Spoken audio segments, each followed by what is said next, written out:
Welcome back to our psychology series here in the Project Return online classroom. My name is Elizabeth and I'm your program manager. And today we're going to talk some more about psychology. And the topic for today is stigmas and how they are associated with mental illness and other issues. So first, let's talk about what mental illness is. A diagnosis of mental illness can include things like bipolar disorder, borderline personality disorder, schizophrenia, autism, and substance addiction such as opiate addiction or alcoholism. So those are all mental illnesses. And the one thing that everyone has in common is our brain. And the brain is the thing that determines the way we think, feel, and behave. All of our mental illnesses are manifestations of issues that we have with our brains. And so the field of psychiatry was invented in order to study the brain and treat it, diagnose it, and stabilize brain chemistry through medication and pharmacotherapy, as well as psychotherapy. And so we also want to think about psychiatry in the study of the brain and its link to mental illness as the same way we think about our heart and our link to cholesterol and cardiovascular health. If you're ill, you go to see a doctor. If you're depressed or feeling extreme anxiety that never goes away, then you go and you see a doctor, a psychiatrist. And so let's talk more about what stigmas are. So the first thing that we have to talk about is stereotypes. So stereotypes are attitudes that we have about specific people, groups, and things. And then we have prejudices. And prejudices are preconceived opinions about those people, places, and things. And then the last one is discrimination. And discrimination is the unfavorable treatment of those people. And so when all of those three things occur, that is when we see stigmas formed. So let's go through it. First, there's the stereotype. There's the attitude. Then there's the preconceived belief. And then discrimination, the treatment based on the prejudice, based on the stereotype, based on all of that came preceding. And so a stigma is defined as a mark of disgrace. A mark of disgrace. That's a terrible thing. And so when we think about a mark of disgrace against the mentally ill, what does that mean? So the first thing I want to talk about is what are some of the negative and positive things that you've heard about mentally ill people? The positive one that I hear all the time is that mentally ill people are all creative.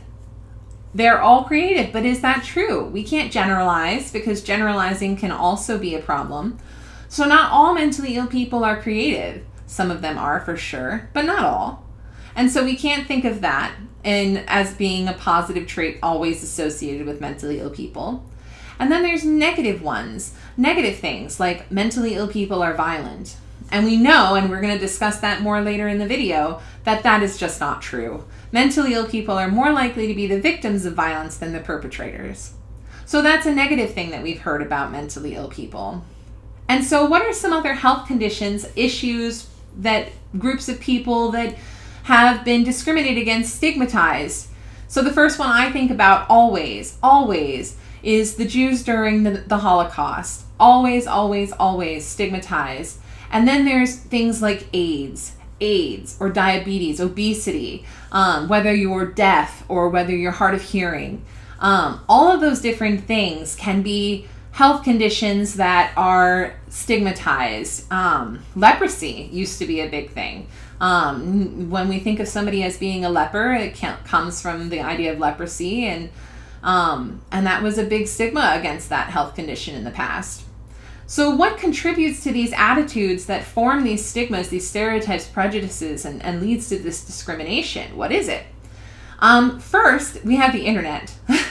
The internet where you found me today. The internet is a dangerous place, but a wonderful place too. Then there's places like education centers, news outlets, media, newspapers, all those different things, our social groups, our communities, all the institutions that support them. Those are all the things that contribute to the attitudes that are formed and the stigmas that are formed around mental illness. And so what are the consequences of having a stigma associated with mental illness? Well, one, people are less likely to go and seek treatment. And that's the big one. Stigmas against mental illness make it less likely that someone will go and seek treatment because the stigmas may take away their rights or may classify them or label them in a way that they do not want to be labeled as. And so it can be very, very dangerous, not just for their mental health, but also for everything else. So now let's take a look at some of your personal attitudes and beliefs. And the first one I always like to think about is the one that mentally ill people and people in general should work out their own problems. I mean, it is an inside job to some extent, but that's just silly to say that you have to rely only on yourself. You've got friends, family, a community, a whole nation, all of that behind you. And if you have a physical problem, like if you sprain your ankle or if you're a diabetic, you go and you see a physician for it.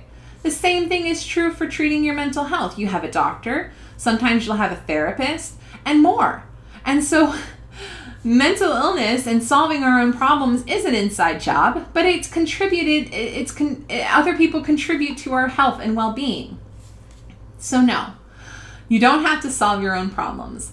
You can get help from other people. Once you have mental illness, you always have mental illness. Is that yes or no? I would say no. Most mental illness is episodic. It comes and goes. Just like if you're manic, you're not always manic. You have medication to stabilize the brain, and then you're not manic anymore, and you may go 10 years without a manic episode. And so it's episodic, similar to how arthritis can be more painful than some days or more active than others. And similar to things like asthma. If you have asthma, you're not always having an asthmatic attack. Sometimes it just comes on suddenly, and other times you're totally fine.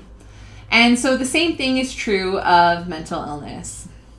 And so the next one, females are more likely to be diagnosed with mental illness. Is that true, yes or no? The answer is we're not 100% sure. So what we do think is that females are more likely to be diagnosed with mental illness because they're more likely to seek treatment for mental illness. And what we do know is that in the scale of men and women, that the big difference is not how many people are diagnosed with mental illness, but what they're being diagnosed with.